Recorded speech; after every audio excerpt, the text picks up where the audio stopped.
Innal hamdalillah nahmaduhu wa nasta'inuhu wa nastaghfiruh wa na'udzu billahi min shururi anfusina wa min sayyiati a'malina may yahdihillahu fala mudilla lahu wa may yudlil fala hadiya lahu. Ashhadu an la ilaha illallah wahdahu la syarika lahu wa ashhadu anna Muhammadan abduhu wa rasuluh. Allahumma salli ala sayyidina Muhammad wa ala ali sayyidina Muhammad. Qala Allah ta'ala fi kitabihil karim, ya ayyuhalladzina amanu taqullaha haqqa tuqatih wa la tamutunna illa wa antum muslimun, amma ba'd. Hadirin sidang jamaah Jumat rahimakumullah. Di zaman Rasul, khutbah merupakan komando mingguan Rasul. Itu sebabnya khutbah tidak dibutuhkan waktu yang panjang. Saya pun akan hanya bicara soal-soal general saja, garis-garis besar. Saya persilakan saudara-saudara mengikuti dengan seksama, lalu silakan kembangkan di rumah masing-masing sampai ketemu indahnya Al-Quran dan As-Sunnah. Kita mulai saudara-saudara. Ada sebuah hadis sederhana tentang hidup ini. Saya bacakan hadisnya, saya translate dalam bahasa kita nanti.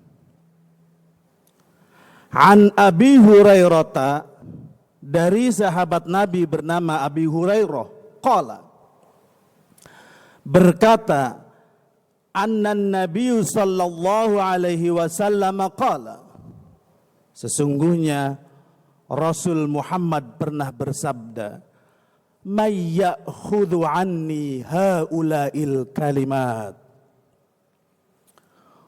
umatku sayang. Lihat saudara-saudara, Nabi kalau bicara tidak ada yang disinggung-singgung. Umatku sayang. Coba angkat tangan di antara kalian yang siap sedia mengamalkan petunjuk sederhana yang akan disampaikan pada pagi hari ini. Qala Abu Hurairah, salah seorang sahabat Nabi bernama Abu Hurairah menjawab, ana ya Rasulullah, saya ya Rasulullah siap sedia mengamalkan petunjuk baginda. Fa akhadha biyadi, diambillah tanganku perlahan, fa'adda khamsan, Nabi menghitung 5 bilangan. Saudara, kata Nabi, jika pengen selamat dunia akhirat, amalkan 5 ini. Kita mulai saudara-saudara. Pertama, Muhammad, kau Rasul benar-benar emang.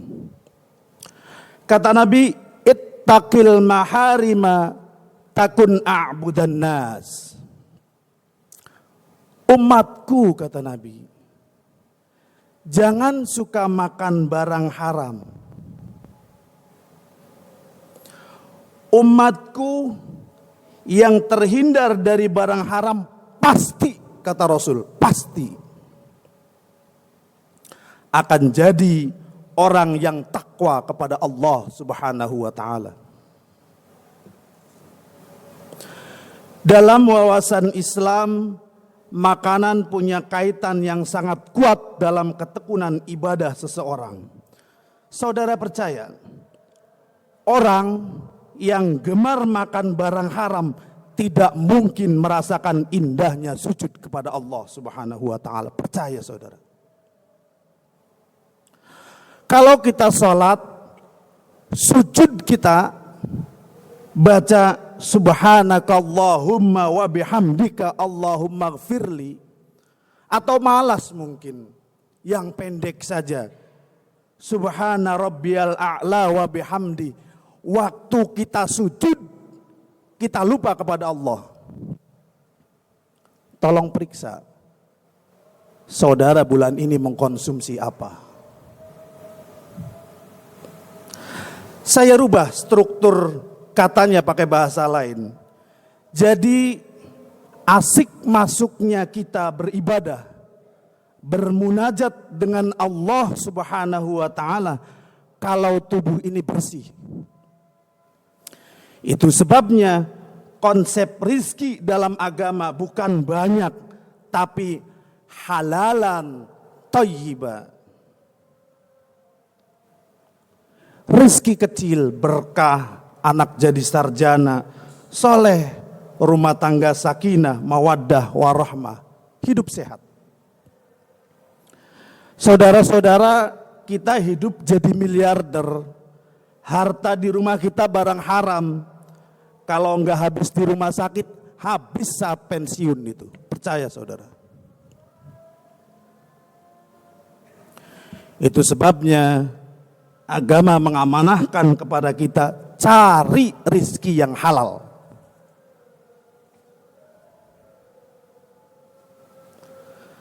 Kalau zatnya saudara-saudara mudah itu daging babi haram, darah haram, binatang mati tercekik, binatang disembelih bukan karena Allah haram, itu mudah sekali. Ini perolehan rizki. Perolehan rizki. Berapa banyak orang yang berkata, jangankan yang halal, yang haram saja susah. Mohon maaf, wawasan Islam tidak mengenal itu. Islam mengajarkan kepada kita, cari rezeki yang halalan, thayyiba, halal dan baik. Hadirin, saya khutbah nggak mungkin panjang. Kata Abi Hurairah, kalau saya pernah makan barang haram bagaimana ini? Sebab hati sekali makan barang haram ada titik hitam. Kalau bahasa pesantren, nuktotun aswad. Besok makan barang haram lagi, titik hitam. Lusa makan barang haram, titik hitam. Pagi, petang, siang, malam, berminggu-minggu, berbulan-bulan, bahkan berwindu-windu. Lama-lama hati kita bukan hitam, tapi huwitam. Huwitam.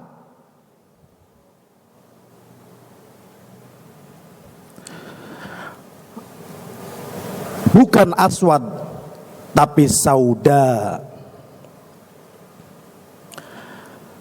Kalau hati kita sudah hitam, la ya'rifu ma'rufa wa la ya'rifu mungkaran. Kata kita, Pak, nikah itu lebih baik dari zina. Dia tidak percaya itu. Kata kita, Pak, harta korupsi itu tidak berkah. Dia nggak percaya.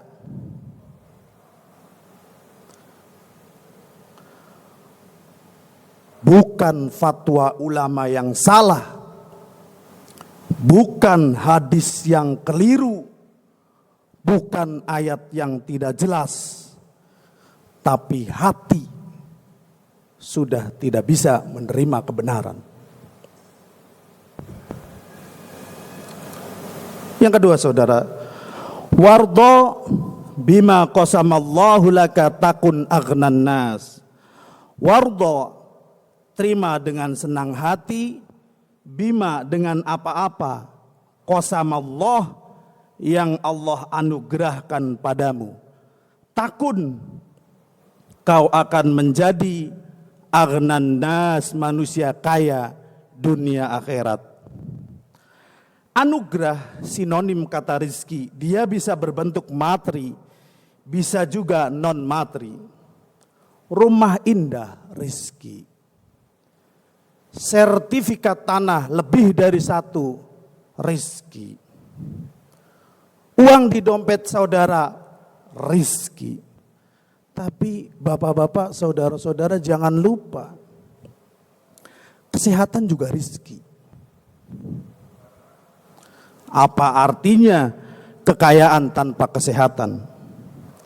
Kita hidup jadi miliarder, Allah mentakdirkan kena penyakit kanker otak. Mau bilang apa kita? Hidup jadi miliarder, miliarder sekaligus, bolak-balik operasi jantung, pasang ring 10 biji, tidak sembuh-sembuh. Untuk apa? Kesehatan itu rizki besar. Anak yang soleh, yang mendoakan orang tuanya, itu juga rizki besar, saudara. Ingat, waktu bunga-bunga di pusara telah kering kerontang, tanah di pusara telah kering disengat mentari, doa paling indah cuma doa anak yang soleh. Percaya saudara. Bukankah kita sering mendengar orang kaya raya punya anak 6, 6-6-nya kena narkoba. Jadi kalau saudara punya anak soleh, saudara hidup miskin, percaya saudara. Anak soleh itu harta terbesar dalam hidup ini. Berikutnya, wala tuktsirid dhahik fa inna kathratad dhahika tumitul qalb. Umatku, kata Nabi, jangan suka ketawa-ketawa lupa diri, sebab orang ketawa-ketawa lupa diri keras hatinya. Saudara-saudara, orang yang lupa diri ada dua. Yang pertama karena minuman-minuman keras. Dalam hadis Nabi, may yashrab muskiran lam yaqbalullah salatan arba'ina yauman. Orang yang gemar meminum minuman keras, salatnya 40 hari, 40 malam tidak diterima oleh Allah Subhanahu wa taala. Kenapa salatnya? Bukan umrohnya, bukan zakatnya, tidak puasanya. Kenapa salatnya? As-salatu imaduddin. Salat adalah tiang agama. Yang kedua saudara, orang suka lupa diri adalah orang yang berzina. Saudara, bahaya zina itu bukan HIV, AIDS, dan lain-lain. Lalu bahaya zina menurut agama itu apa saudara? Ada 3 bahaya zina. Yang pertama, orang kalau sudah berzina, sifat malunya hilang. Itu sebabnya pezina tidak punya rasa malu. Saudara cari pezina, hilang rasa malunya. Al-haya hilang pada dirinya. Yang kedua saudara, bahaya zina, orang kalau sudah berzina, semua dosa dianggap kecil saudara. Bapak-bapak, saudara-saudara ngaji di pesantren ada 77 dosa besar. Zina menduduki peringkat tertinggi setelah syirik dan sombong. Yang ketiga saudara, bahaya zina. Semua kita nanti kumpul di yaumil mahsyar, padang mahsyar. Dari mulai Nabi Adam, Nabi Nuh, Nabi Ibrahim, semua kumpul. Kalau kita bertemu orang yang mukanya hitam legam macam arang, itu tandanya dia pernah zina, belum taubat, dibawa mati. Saya tutup khutbah ini saudara. Hadirin saudara-saudara jamaah salat Jumat rahimakumullah. Orang baik, kata Rasul, bukan orang yang tidak pernah berbuat salah. Mencari orang hidup tanpa dosa sama saja mencari kuda bertanduk, tidak ada itu. Dan kalau manusia tidak punya dosa, Allah punya sifat maha pengampun. Untuk apa? Yang mau diampuni yang mau dimaafkan itu siapa? Bintang tidak berdosa, bulan tidak berdosa, tumbuh-tumbuhan tidak berdosa. Yang berdosa itu al-insan, kita manusia. Mulai hari ini, kalau kita pernah khilaf, pernah berbuat dosa, jangan cemas. Jangan terbebani masa lalu, tapi taubatlah. Taubat, ar-ruju' ilallah, kembali ke jalan Allah. Hidup tersesat, jauh, dia dengar pengajian, dia dengar ta'lim, dia dengar khutbah, dia kembali ke jalan Allah. Itu makhluk kesayangan Allah subhanahu wa ta'ala. Orang yang berbuat salah, dia kembali ke jalan yang benar, kata Nabi, sama saja dengan belum pernah berbuat dosa. La taqnatu mir rahmatillah, kata Allah. Jangan berputus asa dari rahmatmu, rahmatku. Dosamu sepenuh langit dan bumi urusan kamu. Asal kamu pandai tobat kepadaku. Innallaha yaghfirudz dzunuba jami'a. Kubuka pintu maaf seluas alam yang kamu pandang. Beberapa minggu lagi kita memasuki Ramadan. Semoga Ramadan kita manfaatkan untuk kita bertobat atas dosa-dosa yang pernah kita perbuat. Fa'tabiru ya ulil absar la'allakum turhamun.